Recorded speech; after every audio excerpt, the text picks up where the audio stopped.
Let's begin. The chandeliers flickered above, their dim glow casting long shadows over the dinner table. My fingers curled around the wine glass, my jaw locked tight. It was our 10th wedding anniversary, and the air was thick with tension, something unspoken, something heavy. I noticed it first. The lipstick, bright red, a color Andrea never wore before. She sat at the head of the table, shoulders poised, eyes glittering with something I couldn't quite place yet. Her mother, Linda, sat beside her, watching me like a predator sizing up its prey. The whole family was here, mine and hers, packed into the dining room, making polite conversation while the storm was brewing beneath their voices. Andrea shifted slightly, reaching for the napkins, adjusting them with a meticulousness that felt unnatural. I leaned closer, voice low. "It already looks perfect," I murmured, forcing a smile. She scoffed, her lips twisting. "You wouldn't know perfect if it slapped you in the face, Rob." A sharp sting, a warning. I should have seen it coming. Linda, never one to keep her venom in, took a slow sip of her wine and smirked. "Sometimes, dear, a woman just needs a little change to feel alive." I glanced at her, at Andrea's sudden, satisfied expression, and my stomach twisted. And then it happened. Andrea rose to her feet, clinking her glass with the edge of her fork. A hush fell over the table, all eyes turning to her. She took a deep breath, smiling, but it wasn't the smile of a woman in love. It was the smile of a woman who had already made her choice. "I have an announcement," she said, her voice dripping with arrogance. I felt the first prick of unease. "I've realized something," she continued, flicking a glance at me. "For years, I've felt trapped, stifled. I've given everything to this marriage, and yet," she exhaled dramatically, "I've been unfulfilled." Silence. I gripped the edge of the table, my pulse thudding in my ears. "Andrea, what?" "I want an open marriage." The words hit me like a gunshot. The room held its breath. My mother's hand trembled as she set down the cake knife. My father, usually a man of little reaction, choked on his drink. Linda beamed with approval. Andrea looked right at me, that red-lipped smirk cutting deep. "You owe me this, Rob," she said, "for the years of neglect, for ignoring my needs." A slow, sickening dread curled inside me. Linda clucked her tongue, shaking her head. "See, Rob, you did this to her." I stared at Andrea. "You're saying this now? On our anniversary? In front of our families?" She shrugged, unapologetic. "You ignored me for too long." My knuckles went white against the table. Andrea's sister, Madison, let out a low chuckle. "Well, this just got interesting." I pushed back my chair, the scrape of wood against tile cutting through the stunned silence. "You want a scene, Andrea? Congratulations," I said, my voice calm, too calm. "You've got it." And then I walked out. But as I stepped into the cold night air, something inside me snapped. This wasn't over. She wanted an open marriage? Fine. She was about to see just how open I could make it, and she would regret ever making me the fool. I drove through the city streets, my mind a storm of rage and humiliation. The audacity, the sheer cruelty of what Andrea had just done. A decade of marriage, reduced to a public spectacle. She didn't just want an open marriage. She wanted to rip me apart, to make me watch as she paraded around with other men. She expected me to sit there and take it. She had no idea who she was dealing with. I pulled into a deserted parking lot, gripping the wheel so hard my knuckles ached. My breathing was shallow, uneven, my thoughts running circles. Linda, that woman had been poisoning Andrea's mind for years, always whispering in her ear, filling her with this idea that she was too good for me, that she deserved more. And Andrea, she'd swallowed it whole. I should have left the moment she started changing, when she began dressing differently, when her late nights got later, when the intimacy in our marriage started rotting from the inside. I was a fool, but not anymore. I pulled out my phone, scrolled through my contacts, and pressed the call button. It rang once, twice. Marcus speaking. My lawyer. My old friend. "I want out," I said, my voice like steel. A pause. "Shit, Rob. What happened?" I stared out at the dark horizon, my jaw locked tight. She just announced at our anniversary dinner that she wants an open marriage, in front of both our families. Marcus let out a low whistle. "That's brutal. She humiliated me, Marcus. She wants to screw other men, while keeping me around. And her mother, Jesus, Her mother is treating it like some kind of twisted victory. Damn, he muttered. What do you want to do? I want a divorce. My voice was hard, unwavering. And I want it fast. Another pause. Then, you sure you don't want to sit on this for a few days? Let the anger settle. There's no settling, I snapped. She's made her decision. Now, I'm making mine. Mark aside. All right, I'll get the paperwork started. I hung up, shoving my phone back into my pocket. My heartbeat was pounding in my ears, a mixture of rage and something else. Satisfaction. She thought she could humiliate me. She thought she could cheat on me and get away with it. She had no idea what was coming. By morning, my anger had simmered into something sharper. Determination. I wasn't just going to leave. I was going to ruin her. I needed to know if she was already sleeping with someone. I wasn't stupid. This wasn't just a sudden realization on her part. She had someone lined up. So, I did what any betrayed man would do. I hired a private investigator. His name was Cole. He was ruthless, discreet, and exactly the kind of guy I needed. After I laid everything out, he gave me a knowing look. You're right, he said. Women don't suddenly wake up and decide they want an open marriage. She's already got someone. I clenched my fists. Find out who. 3 days later, Cole sent me pictures. Andrea, wrapped around another man, laughing, kissing, in our bed. Damn, bed. The room around me blurred as my rage reached a boiling point. She'd been doing this before she even asked for an open marriage. The open marriage was just a way to legalize her affair. I wasn't going to let this slide. I could have confronted her immediately. I could have screamed, thrown things, demanded answers. But I wanted revenge, not an argument. So, I played along. When Andrea texted me 2 days later, her words dripped with arrogance. I hope you're cooling off. I meant what I said, Rob. I'm not divorcing you. You need to be a man and accept this. I almost laughed. Accept this? I typed back. You're right. Maybe I overreacted. Let's talk tonight. She took the bait. That evening, I came home with a smile. Andrea was waiting for me in the living room, sipping wine, looking pleased with herself. Linda was there too, of course. Because where would the snake be if not right beside its offspring? Well, Andrea said smugly, I hope you've thought things through. I set my keys down, tilting my head. You know what, Andrea? You're right. I should be more open-minded. She blinked. Wait, what? I smiled. You want an open marriage, right? Then let's do it. Full transparency. I sat down across from her, watching her face pale. In fact, I think we should make things even. Since you're seeing other men. I pulled out my phone, smirking. I'll start seeing other women. Her jaw clenched. Linda's expression twisted into something ugly. That's not what she meant, she snapped. Oh no, I said, feigning innocence. I thought Andrea wanted freedom. Well, I do too. In fact, I've already made a few connections. Andrea's nostrils flared. You're not serious. Oh, I am. I leaned back. In fact, I think we should both bring our lovers home. Make it real.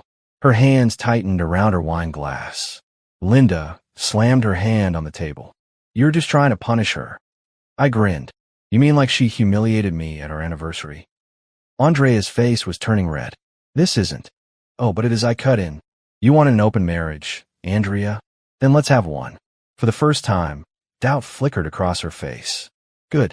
I was just getting started. From that day forward, I played her game, but I played it better. I stopped coming home early. I stopped checking in on her. I stopped giving her the reaction she wanted. Instead, I let her watch as I moved on without her. I made sure she saw me with other women. Not in an obvious, sleazy way, but in a way that left no doubt. And she hated it. She started coming home earlier. She started trying to get my attention. She started realizing that she was losing control. And then, the final blow came. One night, Cole sent me more photos. The man she had been cheating on me with, he was married. I made sure his wife found out. And when Andrea's lover's world collapsed, when his wife threw him out, Andrea came home crying. And I just smiled. Andrea came home late that night. Her makeup streaked from crying. She looked at me like she expected sympathy, like she wanted me to ask her what was wrong. I didn't. I sat on the couch, casually scrolling through my phone. Rob, she said, her voice shaking. I took my time looking up. What? She swallowed, her red lipstick smudged. The same lipstick she'd worn when she made a fool out of me in front of both our families. He left me, she whispered. I raised an eyebrow. Who? Her nostrils flared. You know who? I shrugged, acting as though I hadn't just destroyed her lover's life. His wife found out, she continued. She threw him out. Took his kids. She called me a homewrecker. I let out a small chuckle. Well, Andrea, you are. Her face twisted with anger. You think this is funny? I leaned back, stretching my arms over the couch. I think it's hilarious, actually. She took a step forward, hands clenched into fists. Did you have something to do with this? I smirked. Why? You mad I played the game better than you? Her lips trembled. This wasn't supposed to happen like this. I stood up slowly, walking towards her until there was only an inch of space between us. And what exactly was supposed to happen, Andrea? My voice was cold. You thought you'd keep me leash while you played around? You thought I'd sit back and let you humiliate me? She opened her mouth, but I wasn't done. No, Andrea. That's not how this works. I tilted my head. You wanted an open marriage? Well, now you got one. Too bad the only man willing to sleep with you just lost his entire life. Her breathing was uneven now. I cut her off again. And I'm just getting started. She stared at me, eyes wide, like she was seeing me for the first time. Like she was finally realizing she'd made a mistake. But it was too late for that. Andrea had always been proud. Too proud to admit when she'd lost. So, she did what narcissists do best.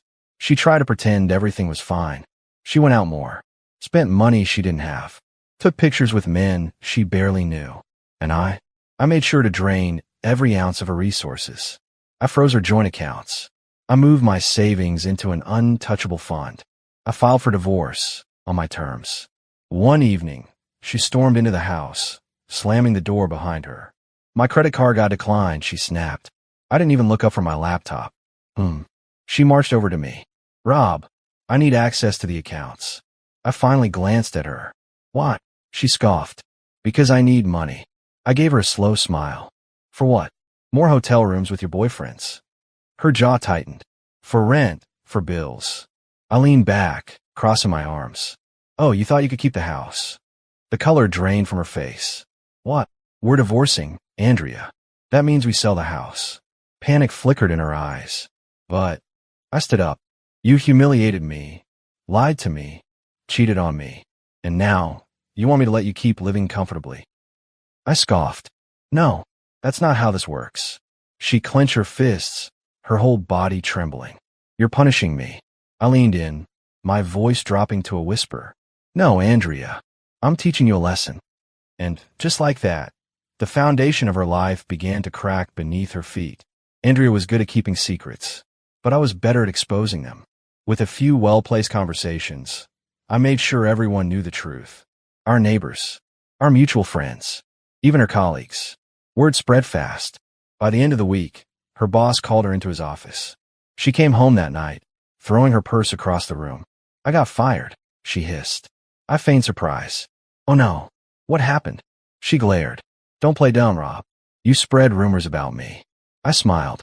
I didn't spread rumors, Andrea. I just told the truth. She was shaking now. You're ruining me. I took a step forward, towering over her. No, Andrea. You ruined yourself. She let out a shaky breath. You're a monster. I tilted my head. And what does that make you? She had no answer.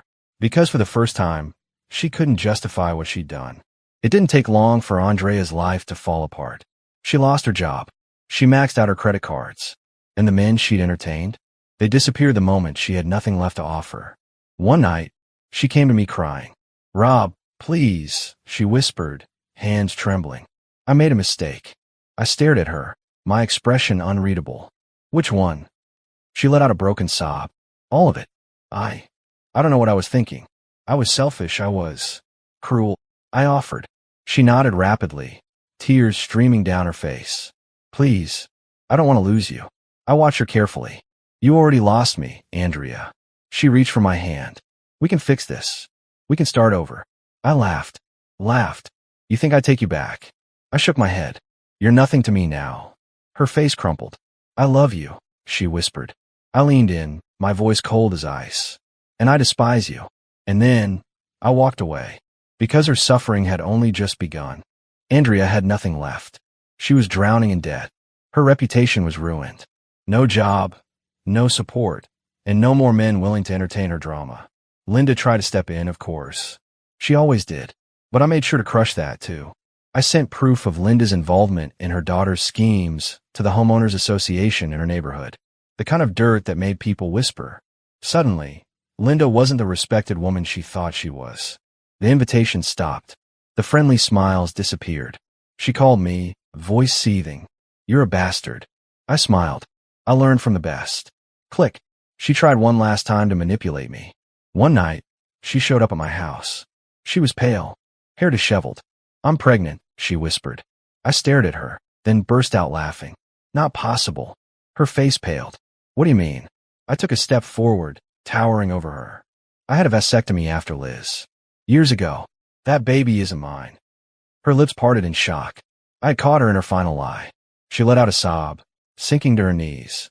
"I don't know what to do," she whimpered. I leaned down, eyes locked onto hers.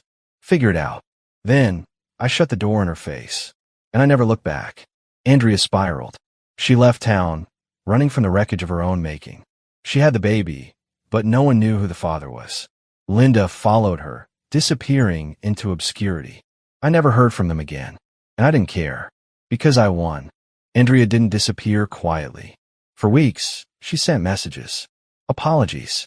Begging. "Please, Rob. We can start over. I made mistakes, but I was lost. Don't let me suffer like this." I ignored every single one. Then she started showing up at my house. At first, it was pathetic. She'd knock, looking tired, like she hadn't slept in days. She'd ask for money, for a place to stay, for a second chance. Then, it became desperate. She left voicemails crying, telling me she had no one left. That the men she thought cared about her had vanished. But that wasn't my problem. She made her bed. Now, she could rot in it. Linda had spent her life protecting Andrea, enabling her worst behavior. But when Andrea lost everything, even Linda got tired of her. One day I got a call, from Linda of all people. "She's your wife," she spat. "You should be helping her." I laughed. She stopped being my wife the moment she spread her legs for someone else. Linda's voice cracked. "She's pregnant." I grinned. "Not mine." Silence. Then, the click of the call ending. Linda had finally given up on fixing Andrea's mess. Desperate people do desperate things. And Andrea, she tried to ruin me. She spread rumors, telling people I was abusive, that I had neglected her, that I drove her to cheat. She filed false claims in court, demanding more money, saying I left her with nothing. But I had receipts. I had proof of her infidelity. I had witnesses who saw her parade men around like I was disposable. When the judge saw through her lies, she lost. And I made sure to let her see the smug grin on my face when she did. With no money, no house, and no friends left, Andrea spiraled. She tried to keep up the facade, pretending she was still the beautiful, desirable woman she used to be. But age caught up with her. And when the men disappeared, she broke. She tried reaching out to Liz, desperate for the one person who might still care. But even Liz had lost respect for her mother. "I can't help you," Liz told her, voice hollow. "You did this to yourself." And just like that, Andrea lost everything. I was at a restaurant one evening when I saw her. Andrea.